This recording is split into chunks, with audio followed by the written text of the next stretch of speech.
¿Por qué enseñó Jesús utilizando parábolas? ¿Por qué no usar siempre el lenguaje literal? ¿Por qué a los discípulos les costaba tanto entender estas parábolas? ¿Cuáles son las parábolas que necesitamos entender hoy? Si quieres conocer más sobre este tema, te invito a acompañarme en el repaso reflexivo de la lección de Escuela Sabática. Hola, ¿cómo estás? Qué gusto poder acompañarte en este aprendizaje. Hoy vamos a revisar el capítulo 4 del libro de Marcos. Y en casa, por favor, abre tu Biblia y sería muy provechoso si antes de revisar este video puedas leer este corto capítulo del libro de Marcos. Es necesario que antes de ver las parábolas que se registran en este capítulo, pensemos un poco sobre qué es una parábola y por qué Jesús usó tanto las parábolas mientras desarrollaba su ministerio aquí en la tierra. Tenía que tener una razón muy fuerte para poder usarlas, ¿verdad? Ahora, ¿ya pensaste en una definición de parábola? Escucha la siguiente. Trata de recordar, por favor, un sermón que hayas escuchado en el pasado. ¿Ya lo tienes?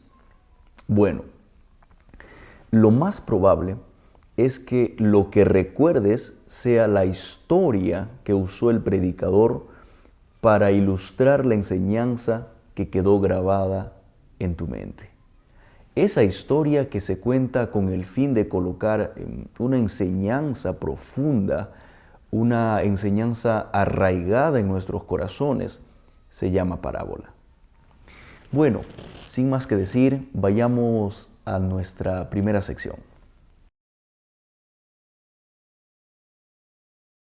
En el libro de Marcos capítulo 4, versículo 1 al 9, se enseña una verdad espiritual muy profunda, una enseñanza bíblica muy útil para la vida cristiana.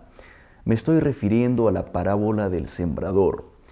Primero, tienes que saber que la semilla en esta parábola siempre es la misma, no cambia. Lo que va cambiando es la condición del suelo, el suelo donde cae, donde es sembrado la semilla. Es decir, el tipo de suelo influye mucho en el resultado que tendrá la semilla. En realidad se presentan 4 escenarios. El primer escenario es la semilla que cae en el camino. El segundo cae entre las rocas. El tercero cae entre la maleza. Y el cuarto, por fin, finalmente cae en una tierra buena, ¿verdad? Ahora, quiero reflexionar en cada uno de estos contextos. La semilla que cae en el camino y es devorada por las aves representa a las personas que reciben la palabra de Dios, pero no tienen mucho interés en las cosas espirituales. Pronto, estas personas se convierten no en verdaderos cristianos, pero sí en presa fácil del enemigo.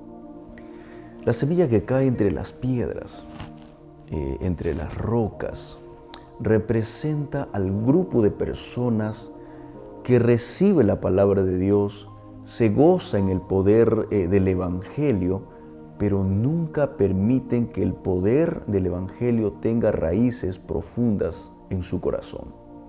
Y frente a una pequeña oposición, salen de los caminos de Dios. La semilla que cae entre la maleza representa a las personas que reciben el Evangelio, que abren su corazón a la palabra de Dios y la palabra de Dios profundiza en ellos.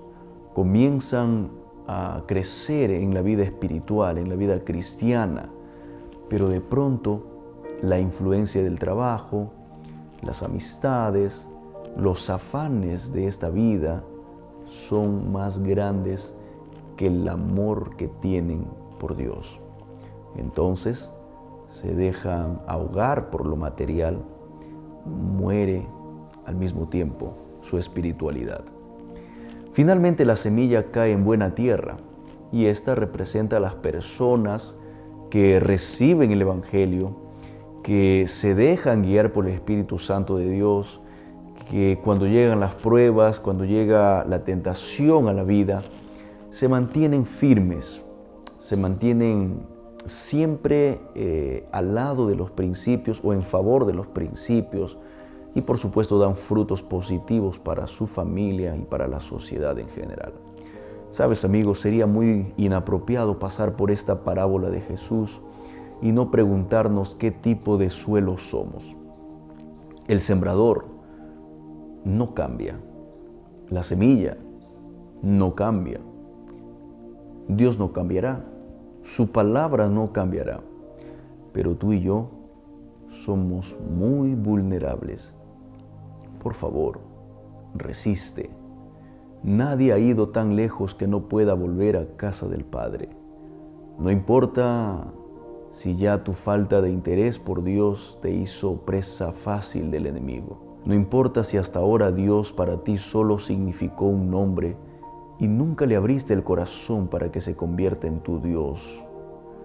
No importa si las pruebas que han llegado a tu vida han sido más fuertes que tú.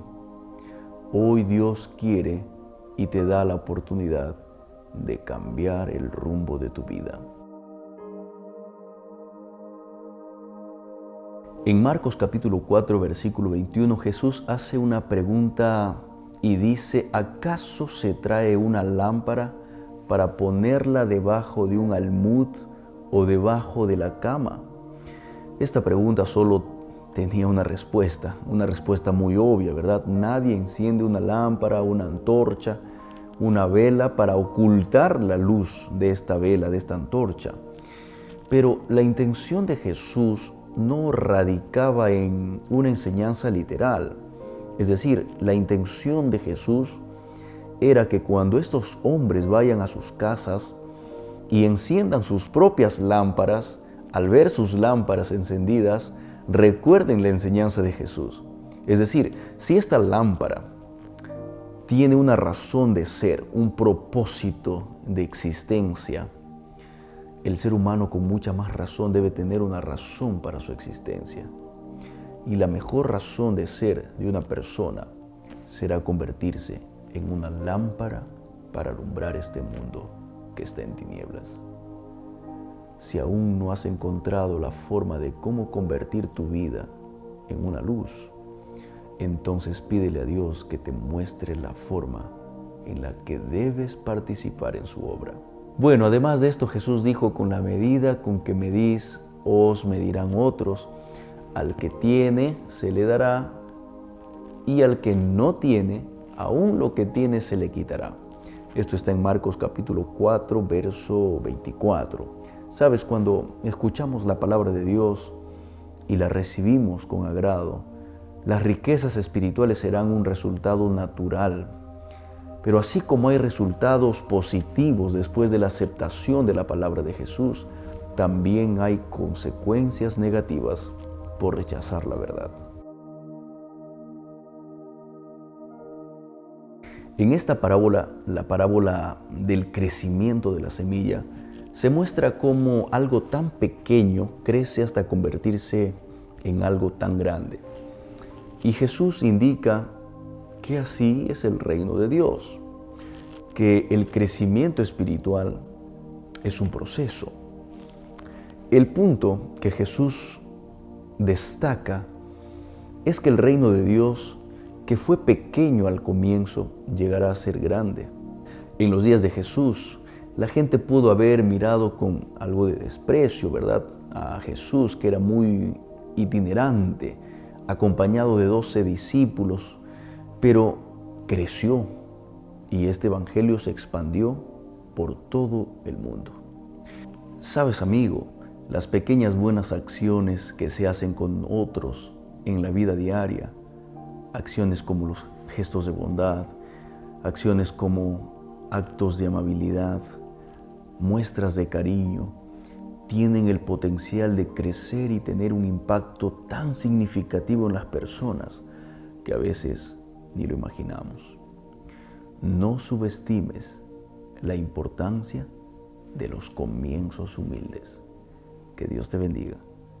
Nos vemos pronto.